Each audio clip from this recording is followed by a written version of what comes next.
Leaker Ice Universe has revealed further information on the supposed titanium frame of the Samsung Galaxy S24 Ultra. The top Galaxy S24 model may go from Samsung's recognizable armor aluminum to more opulent titanium, as IU has previously tipped.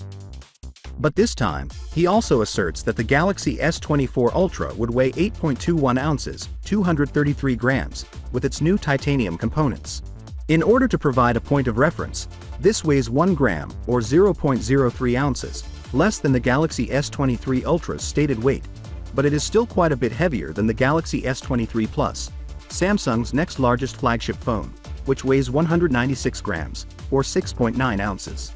Even while there isn't a significant weight difference, Samsung's ability to reduce the weight of the phone while using a heavier material for its side rails is amazing given that the S23 Ultra has a relatively light metal frame. The most typical metal used to cover the sides of high-end smartphones is aluminum, either regular aluminum or aluminum with armor coating.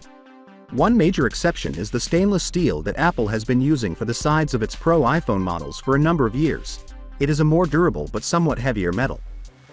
However, considering the Galaxy S24 Ultra, iPhone 15 Pro, and iPhone 15 Pro Max are all tipped to have titanium frames, the 2023-2024 smartphone introduction cycle may wind up being known as the Year of Titanium.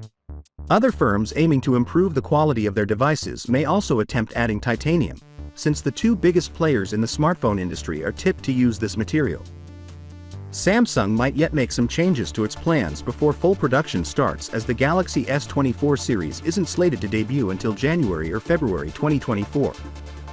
Even with that grain of salt, we will still be on the lookout for the titanium body components of the Galaxy S24 Ultra when it debuts, as well as for other reported improvements like an improved telephoto camera on the Ultra variant and smoother LTPO screens on the Basic and Plus models.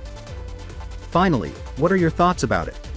So with that being said, let me know your thought in the comment below, and if you are new here, please subscribe. Peace out.